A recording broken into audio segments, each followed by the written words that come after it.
우리 예배 가운데 함께 하시는 하나님, 우리 예배를 기뻐 음양하기를 원하시는 하나님, 예배 드리는 예배자에게 역사하기를 원하시는 그 하나님 앞에 하나님 영광 받아 주옵소서 하는 마음으로 우리 감사의 박수를 먼저 올려 드리도록 하겠습니다.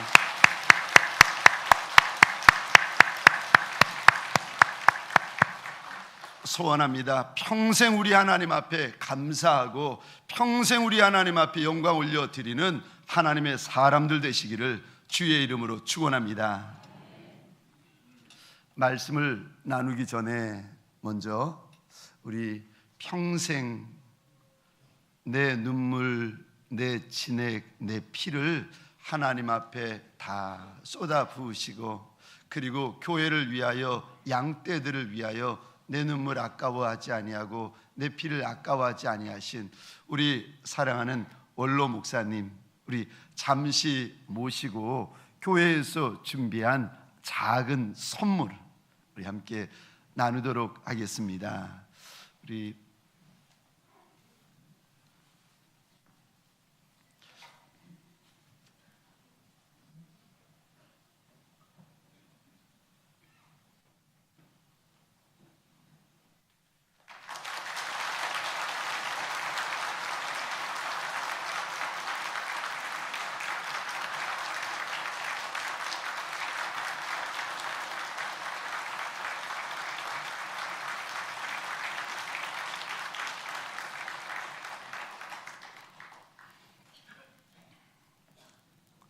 비록 작은 것이지만 우리 사랑하는 원로 목사님 또 사모님, 이제까지 양떼들을 위하여서 우리가 울어야 될 것 대신 울어주시고 우리가 아파야 될 것 대신 아파주신 그 은혜 고맙습니다, 감사합니다 하는 마음으로 드렸는데, 작은 정성이 우리 목사님, 우리 사모님에게 작은 웃음이 되었으면 좋겠습니다. 복된 주일 아침 하나님의 말씀 앞으로 달려나온 모든 성도님들을 위해 우리 하나님이 친히 예비하신 은혜, 친히 준비하신 역사가 가득하시기를 주의 이름으로 축원합니다. 우리 좌우에 계신 분들과 이렇게 사랑의 인사를 나누도록 하겠습니다. 정말 잘 오셨습니다. 이번에는 우리 앞과 뒤에 혹시 낯선 분, 모르시는 분이 계시더라도 동성끼리는 손도 잡아가면서 이렇게 한 번 더 인사해 주시겠습니까? 말씀에 큰 은혜 받으세요.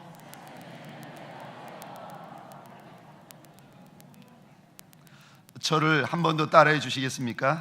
내 부모를 공경하라. 내 부모를 공경하라. 아멘이십니까? 오늘은 어버이 주일입니다. 부모님께 감사하는 날이 어떻게 특정한 이날만이겠습니까? 그런데 우리가 살아가다 보니 이런저런 이유로 내 고마움을 우리 부모님에게 표현할 때가, 이거 표현하지 못하고 지나갈 때가 종종 많이 있습니다. 소원하기는 오늘 하나님의 말씀을 통하여 부모님의 은혜, 부모님의 그 사랑 다시 기억하고 다시 감사하고 다시 보답하는 하나님의 사람들 되시기를 주의 이름으로 축원합니다.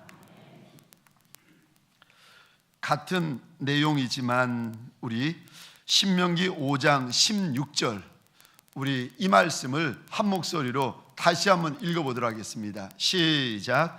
너는 내 하나님 여호와께서 명령한 대로 내 부모를 공경하라. 그리하면 내 하나님 여호와가 내게 준 땅에서 내 생명이 길고 복을 누리리라. 아멘. 너는 내 하나님 여호와께서 명령한 대로 내 부모를 공경해라. 그러면 내 하나님이 너에게 주신 그 땅에서 너의 생명이 길 것이고 복을 누리게 될 것이라 말씀하십니다. 소원합니다. 이 약속이 저와 여러분의 평생의 간증이 되시기를 주의 이름으로 축원합니다. 신명기 5장 16절의 이 말씀은 10가지 계명, 10계명 가운데 5번째 계명입니다. 1계명부터 4계명까지 첫 번째 계명, 나 외에 다른 신 두지 말아라. 2계명, 우상 만들지 말아라. 3계명, 하나님의 이름을 함부로 망령되이 일컫지 말아라. 네 번째 계명, 안식일을 지켜 거룩히 행하라. 1계명부터 4계명까지는 하나님과 우리 사이의 관계에 우리가 어떻게 해야 될지를 하나님이 일러주십니다. 그리고 5번째 계명부터 10번째 계명까지는 사람과 사람 사이에 이리 살고 이리 행해야 된다, 사람의 도리에 대하여서 하나님이 말씀하십니다. 그런데 5계명부터 10계명까지 사람은 이리 살아야 된다 말씀하시는 그 계명 가운데 첫 번째 계명이 오늘 신명기 5장 16절입니다. 제가 한번 다시 읽어보겠습니다. 너는 내 하나님 여호와께서 명령한 대로 내 부모를 공경하라. 그리하면 내 하나님 여호와가 내게 준 땅에서 내 생명이 길고 복을 누리리라. 이 말씀은 지금부터 약 3,400년, 500년 전에 하나님께서 이스라엘 백성들에게 주신 말씀입니다. 그 당시에는 약도 변변찮고 의사도 병원도 없던 시절이었습니다. 그러니까 병 걸리면 죽는 거 외에는 방법이 없던 시절이었습니다. 병 걸리면 대부분 단명하던 그 시절에 다들 일찍 죽는데 우리 하나님께서 인생들을 보시며 약속하시는데 내 낳은 부모를 공경하면 네가 장수할 것이다 뿐만이 아니라 장수의 복만이 아니라 하나님이 주시는 또 다른 복을 누리면서 장수하게 될 것이다 일러주십니다. 소원하기는 우리 사랑하는 성도님들 평생에 장수하는 복이 있으시기를, 장수의 복만이 아니라 이 장수의 복 위에 하나님이 더 얹어주시는 하나님의 은총이 있는 복이 있는 인생 되시기를 주의 이름으로 축원합니다.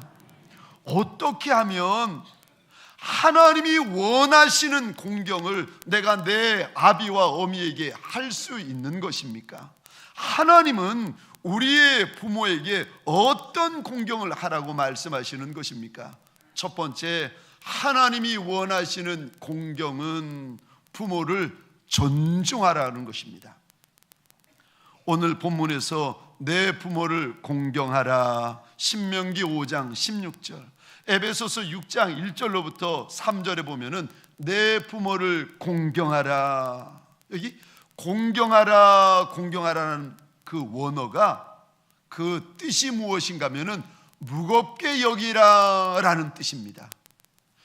부담스럽게 여기라는 말이 아니라 무겁게 여기다의 원어의 뜻은 존중하여 드리다, 인정하여 드리다, 귀하게 여겨 드리다 라는 뜻을 담고 있습니다. 만왕의 왕, 만주의 주가 되신 하나님을 우리가 존중하여 드리고 귀하게 여겨 드리는 것처럼 우리의 부모에 대하여서 우리의 자세가 어찌하여야 되는가, 우리의 마음 자세, 우리의 몸 자세가 어떠해야 되는가 하면은 그분들을 존중하여 드리고 인정하여 드리고 귀하게 여겨 드려야 한다는 것입니다.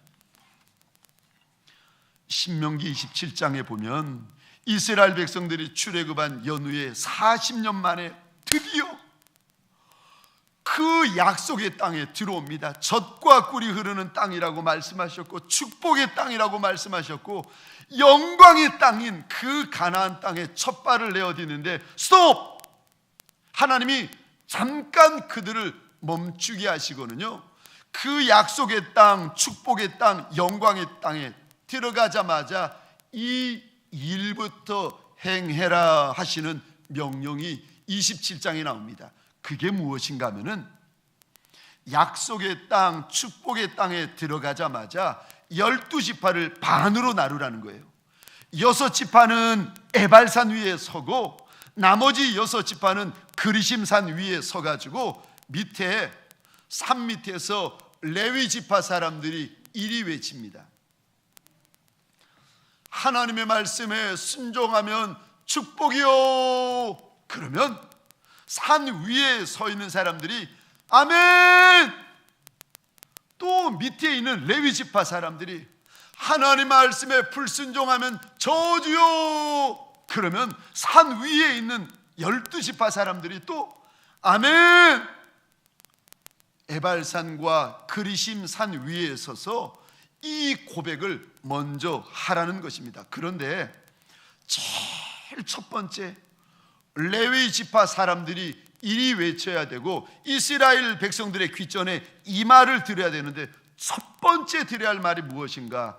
27장 15절입니다. 우리 같이 읽겠습니다. 시작. 장수의 손으로 조각하였거나 부어 만든 우상은 여호와께 가증하니 그것을 만들어 은밀히 세우는 자는 저주를 받을 것이라 할 것이요 모든 백성은 응답하여 말하되 아멘 할지니라. 아멘. 이스라엘 백성들이 그 땅을 밟자마자 이스라엘 백성들이 에발산 그리심산 위에 서자마자 첫 번째 하나님께서 이 말씀 외쳐라 하시는 말씀이 하나님 공경해라. 하나님 공경해라. 이거에 아멘하라는 겁니다. 그럼 이어서 16절에 그 백성들 두 번째 그 귀전에 들려주고 입으로 아멘 하도록 하게 하시는 말씀이 16절 우리 같이 읽겠습니다. 시작. 그의 부모를 경홀히 여기는 자는 저주를 받을 것이라 할 것이요 모든 그의 백성은 아멘 할지니라. 아멘. 이스라엘 백성들 에발산 그리심산 위에 서서 젖과 꿀이 흐르는 약속의 땅을 밟고 나서 첫 번째 하나님이 원하시는 것이 무엇인가? 하나님 공경, 부모 공경에 대하여 그리하겠다고 아멘 하라는 것입니다. 사랑하는 성도님들에게 원하고 소원합니다. 하나님이 허락하여 주실 은혜, 하나님이 허락하여 주실 분복을 먹고 마시기 전에 먼저 하나님만 공경하겠다고 다짐하시는 자리가 되시기를 주의 이름으로 축원합니다. 뿐만이 아니라 하나님의 은혜의 떡, 하나님의 긍휼의 잔을 먹고 마시기 전에 내 부모를 공경하겠나이다 다시금 약속하여 드리는 자리가 되시기를 주의 이름으로 축원합니다. 존중하여 드린다는 말이 너무 추상적인데 좀 실제적이고 구체적으로 무슨 의미입니까? 알려면은 레위기 19장 32절입니다. 우리 같이 읽겠습니다. 시작. 너는 센 머리 앞에서 일어나고 노인의 얼굴을 공경하며 내 하나님을 경외하라. 나는 여호와니라. 아멘. 너는 휘어진 머리 앞에서 일어나라는 거예요. 나보다 인생의 연배, 인생의 연장자들 앞에서 그 자리에 일어나고 그분들에 대하여 공경하는 마음, 공경하는 자세를 가지라는 것입니다. 사랑하는 성도님들에게 소원합니다. 나보다 인생의 연배가 많은 인생의 연장자들 앞에서 그 자리에서 일어나시기를 주의 이름으로 축원합니다. 이 마음 우리 하나님께서 원하시고 이 자세 우리 하나님께서 원하신다는 것입니다. 제가 한 1년, 2년 전에 일산에 있는 어느 교회 세미나에 다녀왔습니다. 한 100여 명 되시는 목사님, 선교사님, 또 전도사님들이 모이셨는데 참 유익한 시간이었는데 첫 번째 그 강사 목사님의 강의가 끝나고 나서 식사하는 시간이 되었습니다. 100여 분의 그 교육자분들이 식사를 테이블별로 하고 있는데 그 교회 담임 목사님, 그러니까 세미나 인도하시는 강사 목사님이 이렇게 뵈니까 한 60 중반이 되셨어요. 연세가 지긋해 보이시는데 이분이 식사하시는 테이블마다 다니시면서 아유 많이 드세요, 맛있게 드세요 인사를 하시면서 다니시는 겁니다. 저쪽에서부터 인사를 하시면서 다니시는데 제가 앉은 테이블로 점점 가까이 오시는 겁니다. 저희 테이블에서도 함께 식사를 하고 있었는데 그분이 저희 테이블 앞에 서시더니 다른 테이블에서 하시는 것처럼 맛있게 드세요 인사를 하시는데 제가 그 순간에 저도 모르게 벌떡 일어나가지고 목사님 감사합니다, 맛있게 드세요 인사를 드린 거예요. 그 목사님 인사하시고는 가셨는데 제가 앉고 나니까 제 테이블에 함께 앉았던 목사님, 전도사님들이 투덜투덜, 다른 교회 목사님, 다른 교회 전도사님들이 투덜투덜거리면서 이런 말씀하시는 거예요. 목사님, 아니 식사하시다 갑자기 일어나시면 어떻게 하는 거예요? 깜짝 놀랐잖아요. 아니 나보다 연배 많으신 목사님이 오셔가지고 앞에 머리를 숙이시는데 아니 어떻게 젊은 목사가, 아니 어떻게 젊은 사람이 식사하면서 예 목사님 예 이럴 수가 있겠어요. 연배 많은 장로님, 연배 많은 권사님, 연배 많은 집사님, 연배 많으신 성도님이 내 앞에 서시는데 내가 어떻게 앉아서 그분들의 인사를, 그분들의 얼굴을 쳐다볼 수가 있겠습니까? 그런데 제 느낌인데 그 인사 사건이 일어나고 나서는 그 교회의 담임 목사님, 그 세미나의 강사 목사님이 자꾸 저한테 오시는 것 같은 거예요. 저한테 오셔서는 이렇게 물어보시는 겁니다. 이 목사님 오늘 강의 어땠어요? 아니 강사분이 나한테 오셔가지고 강의 어땠냐고 물어보시면 제가 뭐라 그럽니까? 좋았어요. 이분이 또 식사 끝나고 나면은 슬금슬금 제 옆에 오시더니 물어보시는 거예요. 이 목사님 오늘 식사 어떠셨어요? 반찬 어떠셨어요? 나중에는 그분이 저한테 오시더니 목사님 이번 수요 예배 목사님이 설교 좀 해주세요. 설교까지 저한테 해달라는 겁니다. 하여간에 인사 한번 잘했더니 세미나 내내 그분이 저만 주목하시고 저만 귀히 여기시고 저한테만 가까이 자꾸 오시는 거예요. 제가 짐작하기로는 아마도 우리 동관교회 담임 목사 된 이유도 우리 사랑하는 원로 목사님께 제가 꾸벅꾸벅 인사 잘 드려서 제가 이 자리에 서 있는 것이 아닌가 제 짐작입니다. 하여간에 존중하여 드리면 존중이 여김받는 줄 믿으시기 바랍니다. 사랑하는 성도님들에게 소원합니다. 육신의 부모님을 많이 존중하여 들으십시다. 아멘. 우리 인생의 선배들을, 믿음의 선배들을 많이 존중하여 들으십시다. 그리하여서 하나님 앞에 더 존중이 여김받아지는 복 있는 성도, 복 있는 인생들이 되시기를 주의 이름으로 축원합니다. 두 번째, 우리 하나님이 원하시는 공경은 어떤 공경입니까? 부모님에게 순종하는 것입니다. 우리 에베소서 1장 1절과 2절 우리 두 절만 함께 읽겠습니다. 시작. 자녀들아 주 안에서 너희 부모에게 순종하라. 이것이 옳으니라. 내 아버지와 어머니를 공경하라. 아멘.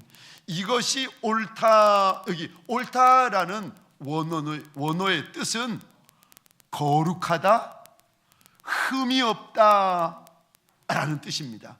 하나님 보시기에 이거 참 거룩한 일이다, 이거 참 흠없는 일이다, 이거 참 올바른 일이다 라고 하나님께서 말씀하시는 것이 있는데 그것이 무엇인가 하면은 내 낳은 아비와 어미에게 순종하고 공경하는 것을 하나님이 옳다 하시는 것입니다. 이런 일들을 행하면 이 땅에서 생명이 길 것이고 이 땅에서 하나님이 주시는 분복이 있을 것이라고 약속하십니다.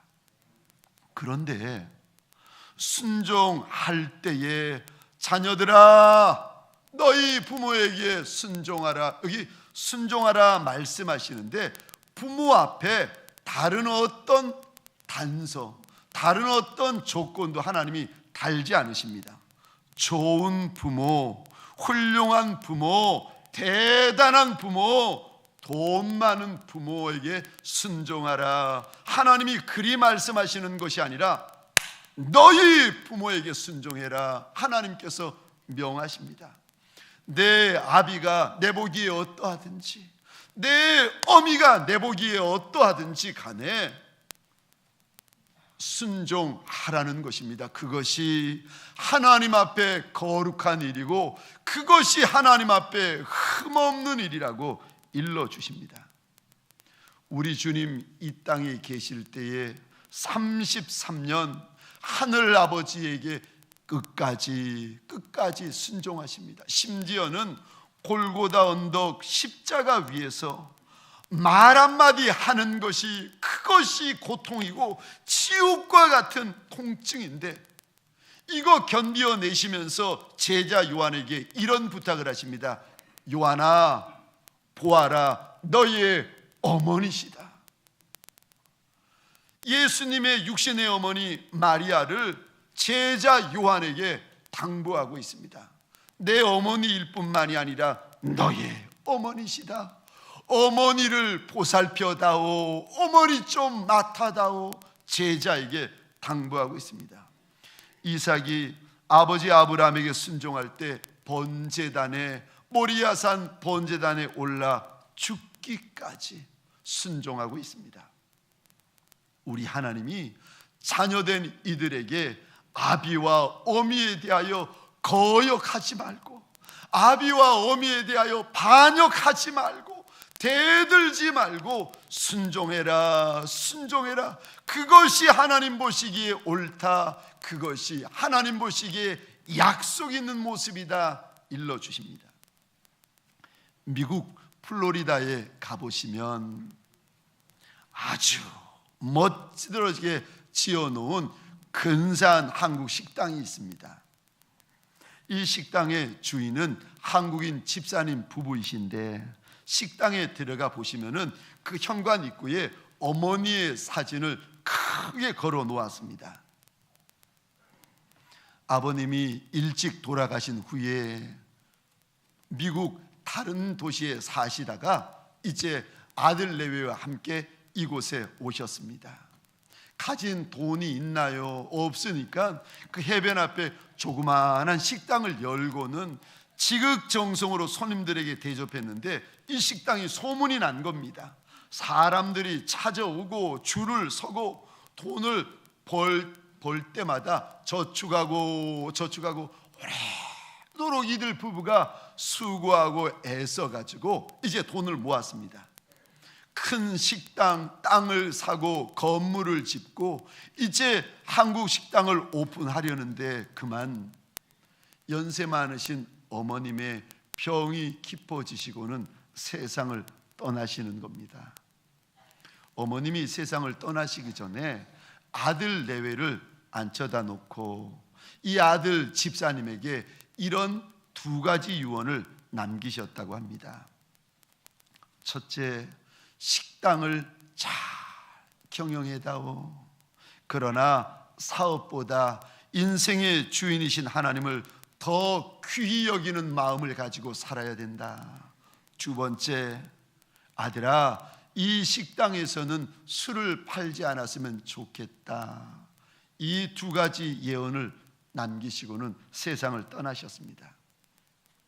어머니의 유언대로 순종하려고 그 크고 아름다운 식당에서 술을 팔지 않고 있는데 한날은 미국 주류 회사에서 고용한 그 폭력배들이 오더니 자기 술 받지 않는다고, 자기 회사 술 팔아주지 않는다고 이 식당에 와가지고 행패를 부리고 난동을 부리는데 막 엉망을 만들어 놓더라는 겁니다. 왜 우리 회사 술을 팔지 않느냐고 그렇게 협박하며 난동 부리는 폭력배들 앞에서 현관 앞에 걸려있는 어머니의 사진을 가리키면서 집사님이 이리 말했답니다. 그것이 우리 어머니의 마지막 유언입니다. 그 말을 듣더니 이 폭력배들이 아무 말하지 않고 가더랍니다. 어머니의 사진 밑에 이렇게 5줄의 글이 적혀 있습니다. 어머니의 미소는 저의 추억입니다. 어머니의 사랑은 저의 용기입니다. 어머니의 말씀은 저의 등불입니다. 어머니의 기도는 저의 능력입니다. 어머니의 주님은 저의 주님이십니다. 사랑하는 성도님들에게 소원합니다. 우리 부모님 살아 생전에 순종하여 공경하는 저와 여러분들 되시기를 주의 이름으로 축원합니다. 마지막 3번째, 하나님이 말씀하시는 부모 공경은 무엇을 말합니까? 우리 부모님을 잘 대접해 드리라는 겁니다. 부모의 마음에 기쁨이 되라고 일러주십니다. 우리 잠언 23장 25절입니다. 같이 읽겠습니다. 시작. 내 부모를 즐겁게 하며 너를 낳은 어미를 기쁘게 하라. 아멘. 연세 많으신 부모님들은 그저 무슨 재미로 사시는가? 자식 자랑하는 재미로 살아갑니다. 내 아들 자랑하고 내 딸 자랑하고 내 사위 자랑하고 내 며느리 자랑하는 재미로 이 세상을 살아가십니다. 자식 자랑하는 재미로 살아가시는 아버님, 어머님에게 자녀들은 부모의 자랑거리 되도록 살아가야 하는 줄 믿으시기 바랍니다. 좋은 것, 귀한 것, 값비싼 것 아니더라도 작은 것일지라도 마음을 담아서 부모님을 대접해드리라는 것입니다. 전화 한 통만이라도 자녀들과 함께 웃고 있는 모습, 형제들끼리 오손도손 지나간 이야기를 하면서 아버님과 어머님 앞에 화목하게 화평하게 지내는 모습들, 이거 하나하나가 아비와 어미에게 자랑거리가 되어지고 즐거움이 되어지고 대접이 된다는 것입니다. 무엇보다도 자녀들이 부모님에게 해드릴 수 있는 가장 큰 선물, 예수 그리스도이신 줄 믿으시기 바랍니다. 내 육신의 아비, 내 육신의 어미에게 예수 그리스도를 선물해 드리는 자녀들 되시기를 주의 이름으로 축원합니다. 어느 목사님이 기독교 케이블 TV에 나오셔서 이리 강의하는 것을 제가 들었습니다. 성도들 가운데 종종 그 목사님이 만나는 분들 가운데 이리 말씀하시는 분들이 있다는 겁니다. 목사님, 지금은 부모님이 너무 완강하셔서 교회에 못 나가지만 부모님 돌아가시고 나면 제가 교회 나갈게요. 이리 말씀하시는 분들이 종종 있다는 겁니다. 그런데 그 목사님 말씀이 이리 말씀하시는 분들은 이런 뜻이라는 겁니다. 목사님, 부모님은 지옥 모셔드리고 저는 천국 갈게요. 이렇게 말씀하시는 분하고 똑같다는 것입니다. 무서운 말이지만 맞는 말입니다. 부모의 뜻에 순종하여 전도 안 하고 부모님 돌아가실 때까지 기다리는 것은 효도가 아닙니다. 부모님 돌아가신 후에 나만 예수님 믿고 나만 믿음 생활하다 천국 가면 그때 얼마나 후회가 되겠습니까? 우리 부모님에게 드릴 최고의 선물은 구원인 줄 믿으시기 바랍니다. 제가 지금 읽어드릴 시에는 사랑하는 어머니를 먼저 천국으로 보내드린 딸의 애통하는 마음이 담겨져 있습니다. 이 따님은 막내 따님이신데 이 시 안에 믿음과 부활에 대한 소망이 어우러져 있는데 제가 한번 읽어보겠습니다. 제목, 꽃보다 예쁜 엄마. 꽃 속에 푹 묻히신 엄마의 영정이 환하게 웃고 있습니다. 바로 내 옆에서. 막내딸인 나를 무척이나 기다리던 어느 해 5월 8일 카네이션을 사려고 해마다 늦게 갔던 날, 엄마는 말씀하셨습니다. 카네이션이 무슨 소용이니 진짜 꽃이 오는데. 큰딸을 시집 보내며 하얀 천에 꼭꼭 싸맨 꽃병을 내 보이시며, 나는 이렇게 살지 못했지만 너는 꽃병에 예쁜 꽃 꽂으며 예쁘게 살아라. 꽃병에 예쁜 꽃 꽂고 살지 못하셨지만 인생의 가장 마지막에 예수님을 그의 마음에 꽂으셨습니다. 엄마의 얼굴은 꽃보다 예쁘게 되었습니다. 꽃 속에서 환하게 웃고 있는 엄마의 영정을 보며 나도 엄마처럼 웃고 싶은데 내 눈에는 자꾸 눈물이 맺힙니다. 받기만 한 사랑 때문에. 하지만 예수님은 나에게 영원한 이별이 아닌 짧은 이별이란 소망을 엄마의 빈자리에 채워 주셨습니다. 머지않아 몇 년 뒤 나도 바로 엄마 곁에서 그렇게 환하게 웃고 있을 겁니다. 말씀을 마치겠습니다. 부모님을 공경하는 것은 하나님의 약속이 있는 첫 번째 계명입니다. 우리가 어떻게 부모님을 공경해야 합니까? 첫째, 부모님을 존중하십시오. 둘째, 부모님께 순종하십시오. 셋째, 부모님을 대접하여 그 마음을 기쁘게 하십시오.